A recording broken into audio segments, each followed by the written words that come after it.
She was only gone for 10 minutes. My daughter, Lily, had taken our golden retriever down to the lake dock like she always did, barefoot. A tangled ponytail, same blue hoodie she wore even in July. I was still unpacking groceries when I heard the shouting, "Step away from the property. I've called the sheriff." I dropped the bag of eggs. By the time I got outside, Karen was already on her phone, pacing in her usual HOA uniform, clipboard in one hand, the other dramatically flailing at my 17-year-old like she was an armed criminal. She broke the fence. She's trespassing. She doesn't even live here. She yelled into the phone as if the entire lake wasn't private and as if we hadn't owned that cabin since before she even moved into the neighborhood. Lily looked stunned. But ... this is our dock. Karen spun toward her like she'd just been insulted. This dock belongs to Lakeview Estates. You're not a registered adult resident. That makes this criminal trespass. That word criminal was too loud. On purpose. Neighbors walking by slowed down. One even pulled out a phone. I stepped forward. "Karen, that's my daughter." She didn't even glance at me. She just kept talking to dispatch like she was reporting a hostage situation. As minor. Female, blonde hair, trespassing on HOA-owned waterfront. I want her detained until her legal guardian can be reached. I laughed. I actually laughed. "Karen," I said calmly, "you're going to want to hang up that call." She turned slowly. Why would I do that? I reached in my back pocket and held out the laminated paper Lily always carried for emergencies. Karen's eyes narrowed as she snatched it hand. Then her face drained when she saw the name listed as legal. Property owner, Lily Monroe. My daughter, yeah. She didn't just live here. She owned it. Karen blinked, silent now. But the phone was still to her ear. Too late. The deputy had already picked up the call. 15 minutes later, a black and white sheriff's cruiser rolled up the gravel path, dust cloud trailing behind it. Karen straightened like she was about to receive a medal. She waved both arms like she'd summoned backup to a war zone. "She's over there!" she shouted before the deputy even got out. The girl that won was trespassing on community property, and when I tried to detain her, her father got aggressive. I didn't say a word. Neither did Lily.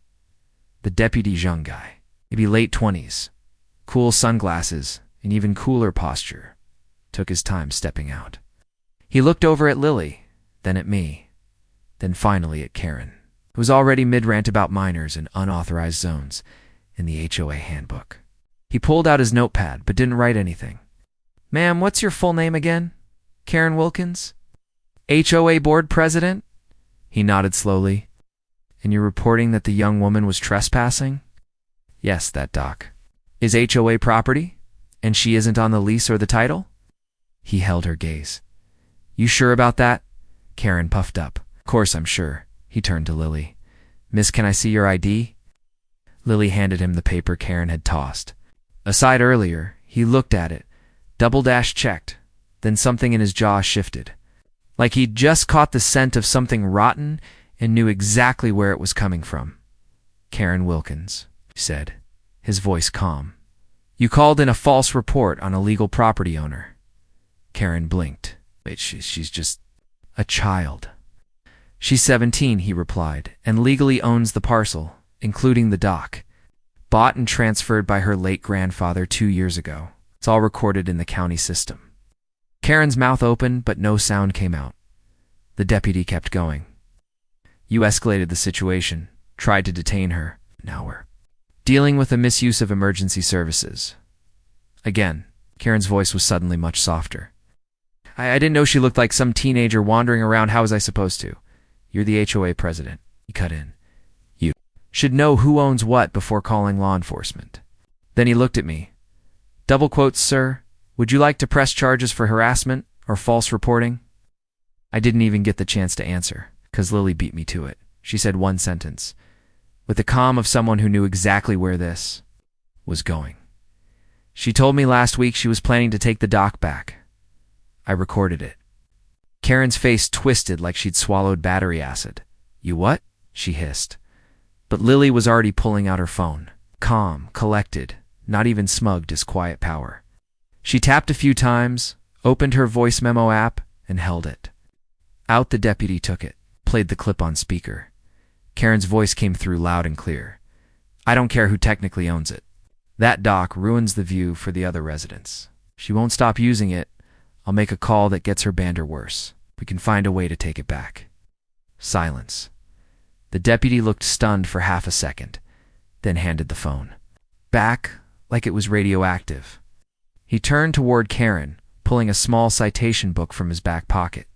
"Ma'am," he said coldly, "you just admitted intent to manipulate legal ownership and use police intervention as leverage."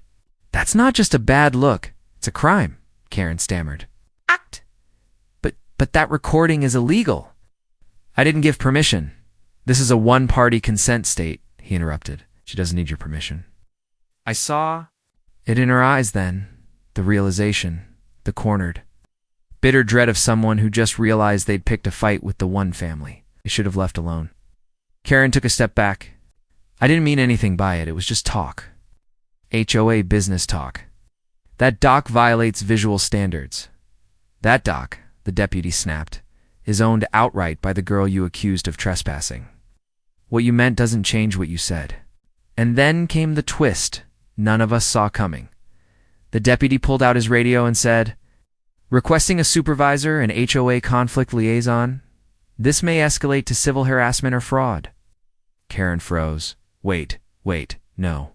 "We don't need to do that. This is just a misunderstanding." But she was already backing up, back toward her car, starting, calculating, and I knew that look. She wasn't sorry. She was planning something else, and whatever it wasn't done yet. The next morning, I found a fresh notice nailed to our front gate, a fake 1 HOA letterhead.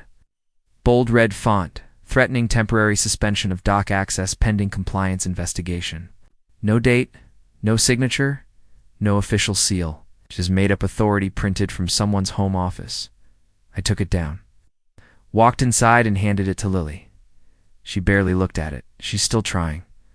I nodded. "Looks like she's doubling down." Lily smirked. "Good. Let her." That was the thing Karen never understood. This wasn't just a dock. It was part of a trust left by Lily's grandfather, a retired Navy captain who built that dock board by board. The ownership wasn't casual. It was protected by a legal firewall, detailed documents, and 3 layers of witnesses. And every time Karen pushed, she gave us more ammo. Later that afternoon, I visited the county clerk's office. I didn't need to, but I had a plan. I requested a certified ownership map, showing Lily's name in big, bold letters. While I waited, pulled out my phone and opened the HOA app Karen used to post public bulletins. She'd been busy. A full community safety alert had gone out. Warning: unauthorized use of HOA lakefront by non-verified resident. All members. Advised to avoid contact until reviewed. She didn't name Lily directly, but everyone knew who she meant. It was war now. I emailed the certified map to myself, made 3 printed copies, and then walked straight into the next HOA community meeting that evening. They were all there: Karen, the board, about a dozen. Residents sitting in plastic chairs under those fake decorative lights they used to make everything feel less hostile. I didn't say a word when I entered. Just passed out the documents, every copy stamped, signed, sealed, one by one, heads tilted, his eyes widened. Then, when the silence got thick enough to slice, I finally spoke. "Before anyone accuses my daughter again," I said, "just know that every incident from this point forward is being recorded and filed directly with our attorney, including this HOA notice. That never existed." Karen stood up. "This meeting isn't for personal attacks, it is," I said, cutting her off for revealing lies, "which you've made a habit of posting." People looked around awkwardly. Someone cleared their throat. Then one of the board members, Mr. Fields, quiet guy, maybe in his 60s, spoke up. "I checked the original parcel records this afternoon. The girl owns that dock. You were wrong, Karen." Karen's mouth opened, then closed, for the first time. She looked nervous. She didn't say anything the rest of the meeting. She sat there, frozen in her little plastic throne, lips pressed so tight they'd gone white. People avoided her eyes. The room had shifted and she knew it. But I wasn't done. As the meeting wrapped up and people began filing out, I walked up to the board quietly and handed them a folded manila envelope.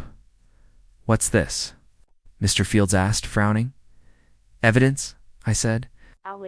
Security footage. Audio recordings. Wait. And a formal complaint against Karen Wilkins for harassment, targeted misinformation, and abuse of HOA authority. Wait. Karen shot up like she'd been slapped. You can't do that. I am the HOA. No, I said.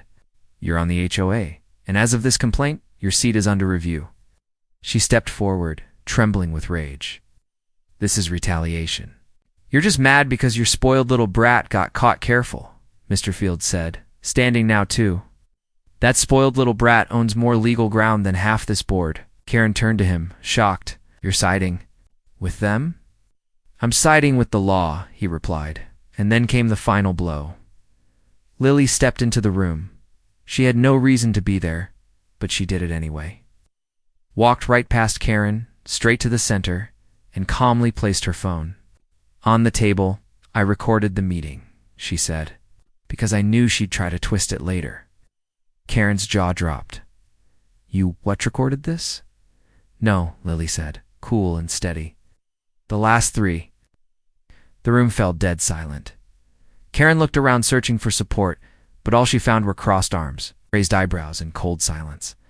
The board had turned, and Karen finally got the message. She grabbed her clipboard and stormed out, heels echoing through the hall like thunder. But even as the door slammed behind her, I knew something. She wasn't finished. She'd just been. Wounded, and wounded people, especially entitled ones, always came back harder. 3 days later, it happened. I woke up to find the dock. Gone. Vanished. Every plank, every nail, every support beam ripped clean off and hauled away in the middle of the night. All that was left was a muddy outline and a few broken bolts.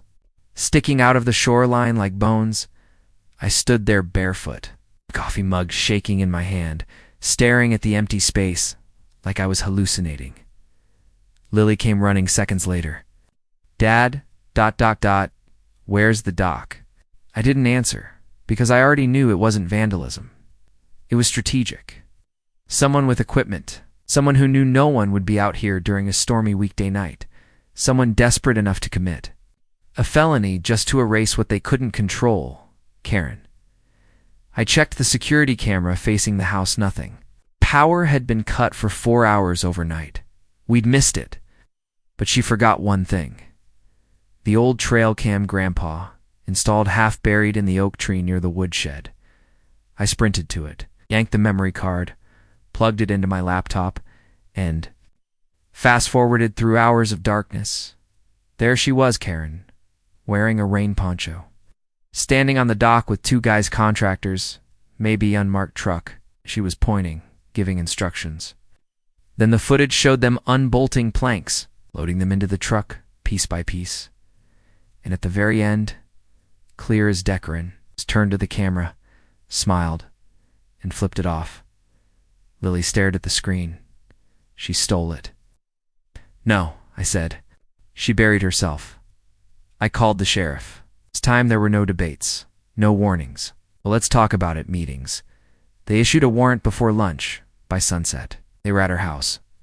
Karen came out screaming, drenched in tears and rage, ranting about restoring the community aesthetic and preventing zoning violations.